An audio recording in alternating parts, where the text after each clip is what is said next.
In today's video, I'm going to show you how I took this free pattern and turned it into this. In this pattern here, they wanted it to be put together like this, which is kind of dumb because you could see over here the amount that would have had been cut off. I'll just show you really quick from the front here. Basically, just by looking at the front, you could decide how you're going to do this. So you can see right here, if you go all the way down, you see that it's a half hexagon. Okay, so that becomes a whole strip, just like that. And then at the top, you're just putting another, excuse the finger, you're just putting another 60-degree triangle in your background color. And the same thing happens down here. And then you're just doing the opposite over here. And once again, you end up with a triangle. Sometimes the triangles they'll meet each other. Other times they'll make like this little dip. You don't need to worry about that. And these just become your strips. And that's how you're putting them together. And another thing I wanted to do was I wanted there to be a more of a distinct separation. So I did take white and I did 3/4 inch so that I'd end up with a 1/4 inch white line. And then I did, I think it was 1.5 inch strips for the black background on all of these. And I made some notes since I did a bunch of alterations to get a specific look I wanted. Just took some notes here, did some math and whatnot. And I'll explain that all. And I'm pretty sure I figured out how many yards of each thing. So I'll get all that in the video as I show you how to do this. The first modification I made was I switched from yardage to fat quarters. If you're going to do this one, you will need 24 fat quarters. For the thin white line, you will need 1 yard of white. And you're going to cut 34 strips of 3/4 inches.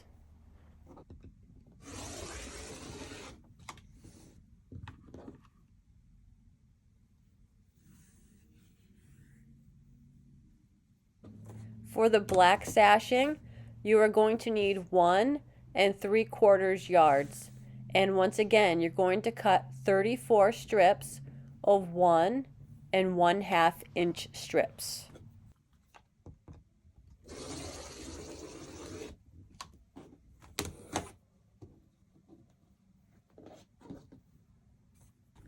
Next, take your fat quarters and cut them into 2 7-inch strips.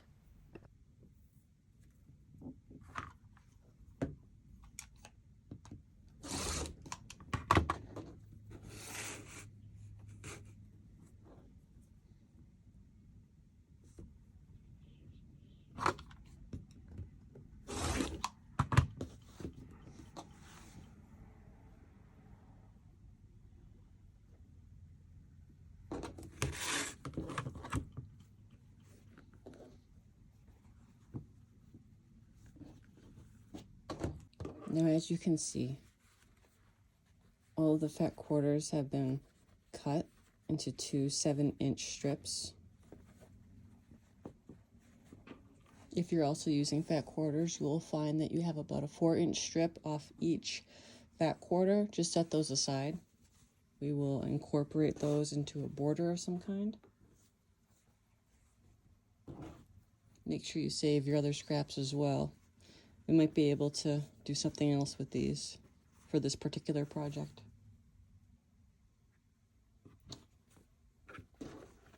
Now, to save on sashing and background fabric, I've gone ahead and just cut these into half hexes And that's simply by placing the ruler down, up, down. And that way you're not bothering with adding the extra sashing onto the ends, where it's just going to get cut off anyway. You can make a template if you'd like, out of cardboard or some other type of material.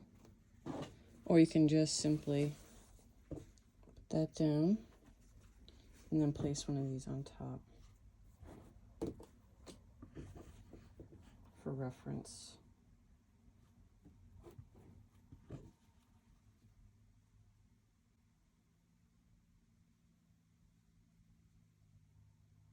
Go over as far as I can. That's perfect. My clear ruler, put it on top.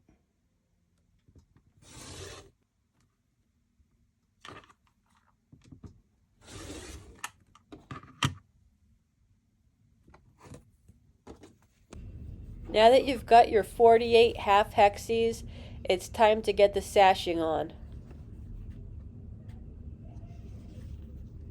All you're going to do is take both the strips and sew them right sides together.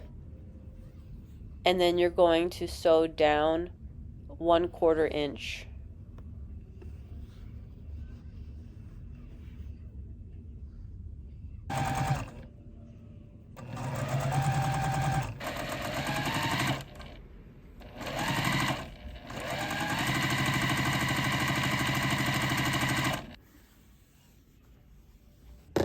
Once you've got it sewn together, open it up and press the light side to the dark side and go over to your iron and press it open.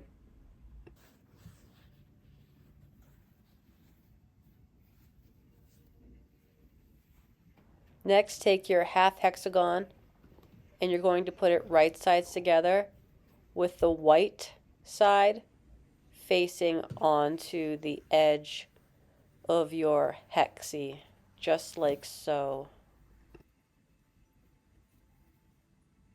And once again, sew a 1/4 inch seam.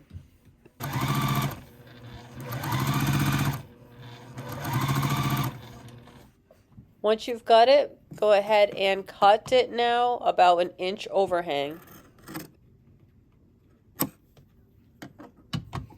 Now do the exact same thing on the other side of the half hexagon.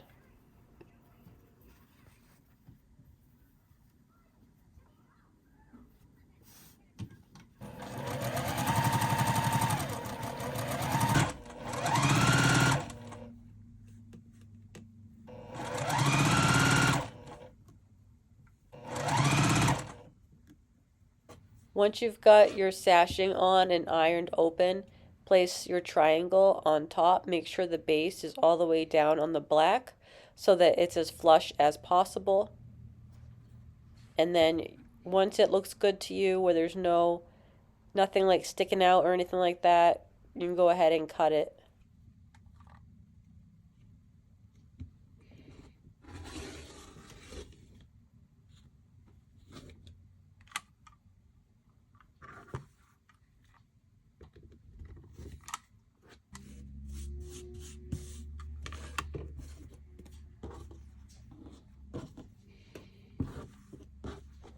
Then take your triangle ruler again and just flip it the opposite direction. Do the exact same thing.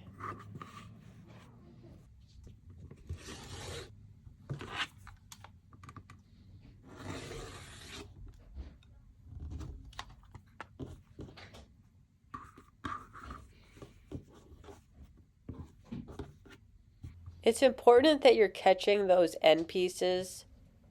So you're going to place the ruler a little bit different on the last section just to make sure that you're getting those sashing pieces in, because it's extremely important. If you lose your sashing pieces, then you're not going to have a complete triangle base and it's going to cause gaps.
It's now time to cut the fabric for our setting triangles.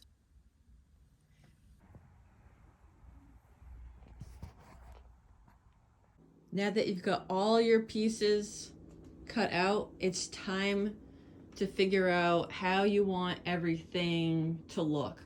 I've tried to randomize as best I could so that I have a light and a dark in each area so that nothing's really standing out too much, at least not what I can see. So right here is the setting triangles, and they're gonna go kind of like in a diamond formation there. So if you look over here, I've got 2 rows put together. This is the best way to do it. Now what you're gonna do, just ignore this part right here. I actually ended up with 1 triangle too few. So I just decided I'll just make it kind of cut off at the end. And then I repeated the same exact thing over here just to give it symmetry. I haven't connected it yet though. So what we're gonna do is you're gonna put them down in rows, just like this. And you connect the setting triangle up here. This one you can see it better. The setting triangle right here. And then you just basically turn them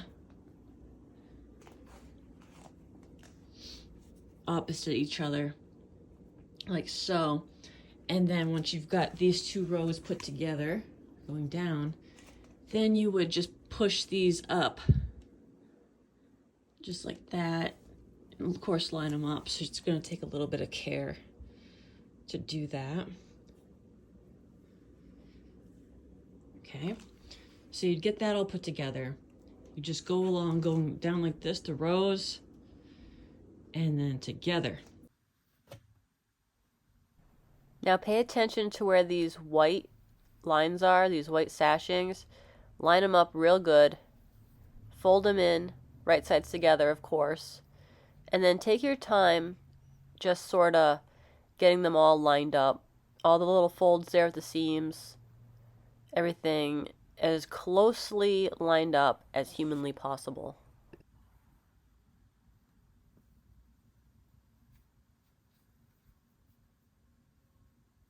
And here you can see everything's all pinned up and everything's nice and straight, right sides together, no overlap. Here we go.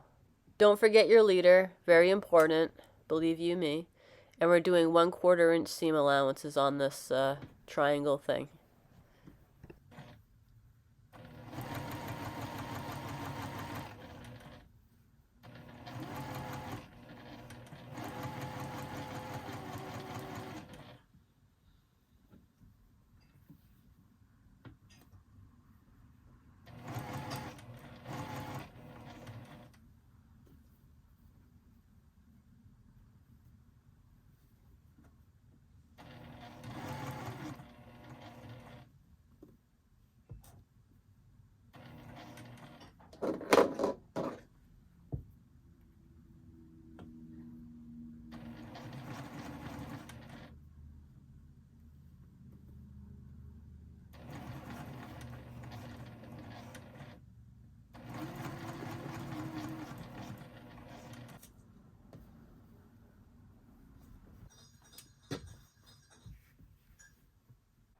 Now repeat the exact same thing on the other side.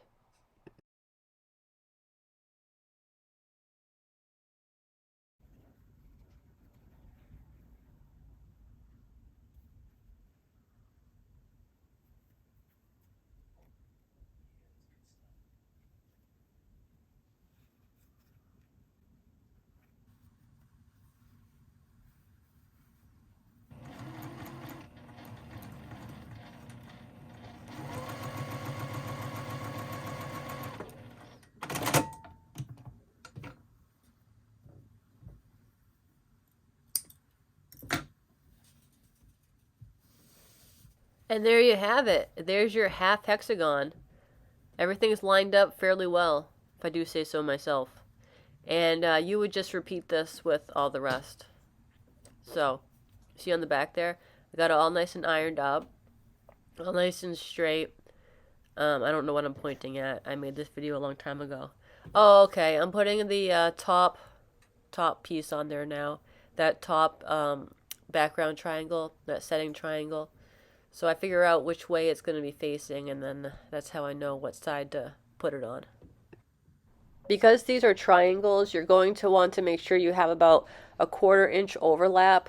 It's a little bit easier to see when you have a couple, like one of the seams is going the opposite direction.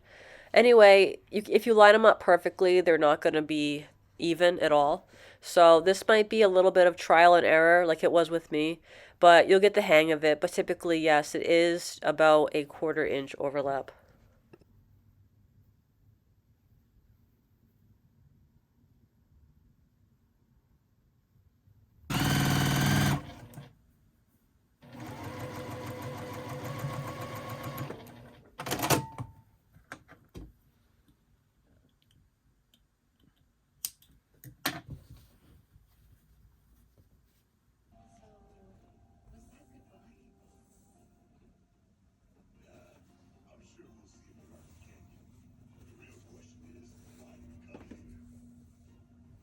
Okay, so putting these two guys together, what you're going to do is make sure they're facing opposite sides.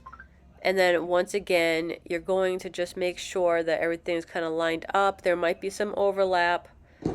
Right, when you fold it down, it's going to make almost like the shape of the entire hexagon. And that's how you will know that you've got it in the right direction. If it's completely perfectly lined up, then you know you've done something wrong. So just pay attention to that. And then right here, you're probably going to see the overlap that I was talking about. It's more evident now. And I'm screwing around. Let me cut this out. So like I was saying, you can see the little overlap just like that. And it is about a 1/4 inch of the triangle. And it makes like a cute little V. That's how you know. You can call them cat ears if you want. But that's how it should look.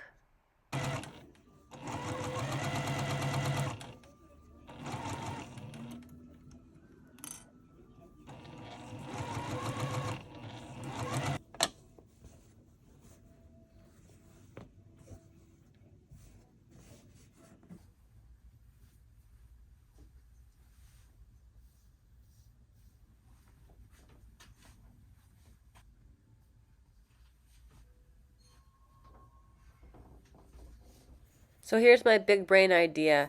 I write down the row, and then from there I write down the block, or the secondary row, I suppose you could call it. So I just marked this one off as row 1, and then I'll go along the lines of marking row 2, row 3, row 4, and all that. And the reason why I'm doing it this way is I don't want to get confused, because I spent a whole lot of time putting these together in a way that they wouldn't overlap. I wouldn't have two of the same color or pattern in the same row. So anyway, another thing to do too is, since I'm working from my kitchen and going into my living room, I'll skip ahead to that area, but what I'm going to do is I'm going to pin them all together into little bundles so I can bring the whole thing next to my sewing machine.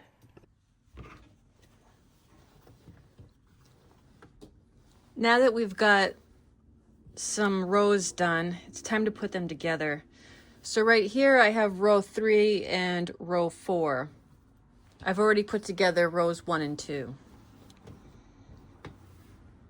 So what I'm going to want to do here is get these as lined up as possible. I'm not too worried about up here because this is going to get sliced off anyway. But I am very worried about these down here. I want these lines here to match up as closely as possible. So I'm going to go ahead and place these right sides together.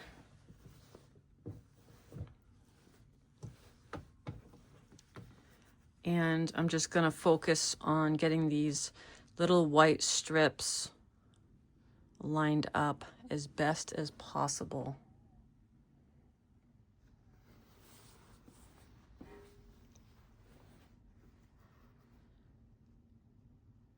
think I'm gonna use clips for this.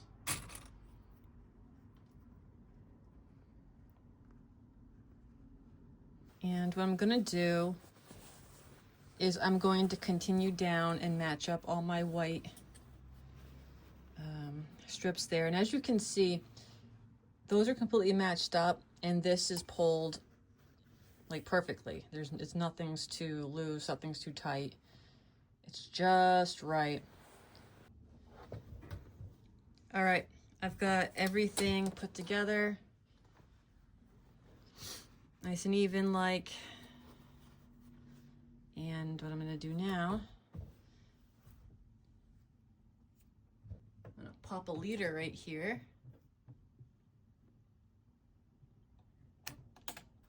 And get moving.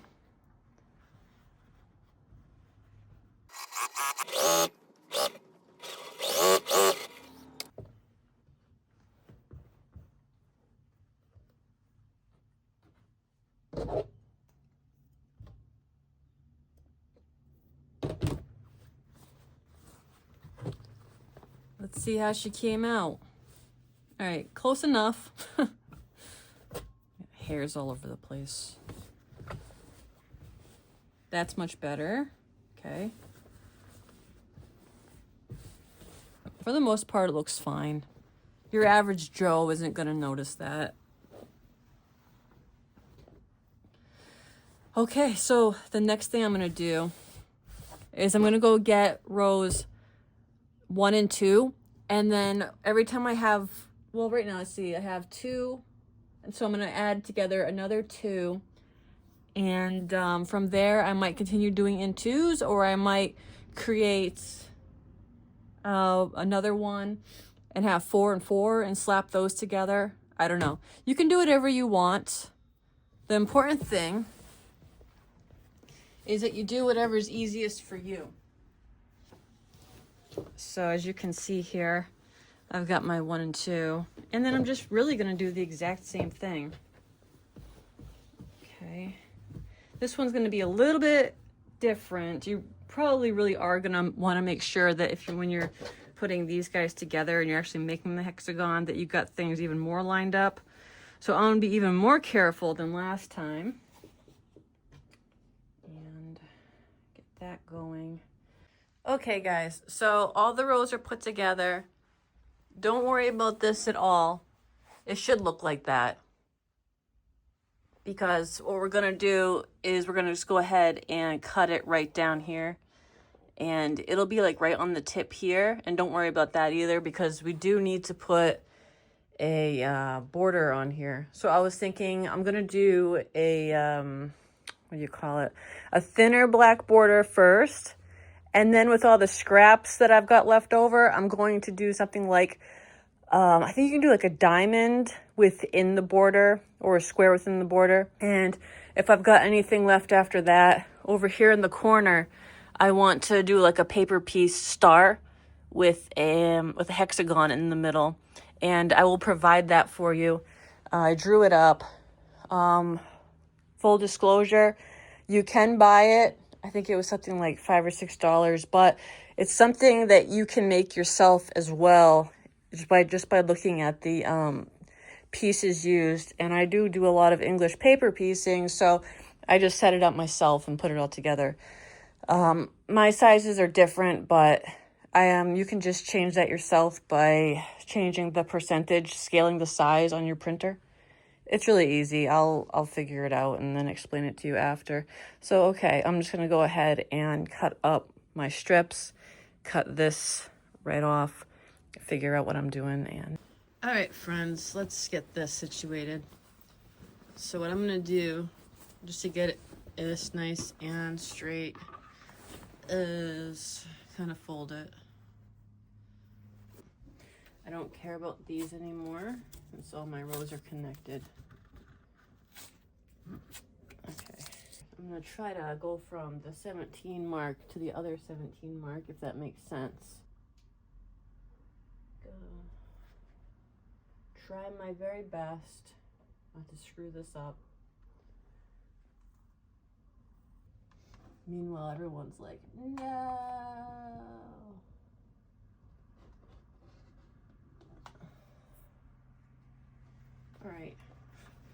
Looks okay on this end. How it looks on the other end, I don't know. All right, moment of truth.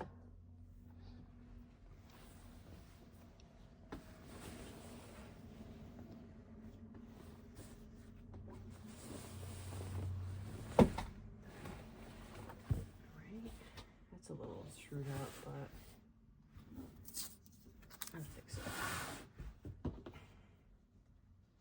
For our border, I think I'm just gonna do 2 inches. So then it'll end up being 1.5 inch when it's done.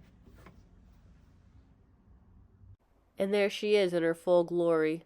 So tune in for my next video and I'll show you how to make a pieced border for this and we will finish her up. Until then, see ya. Bye.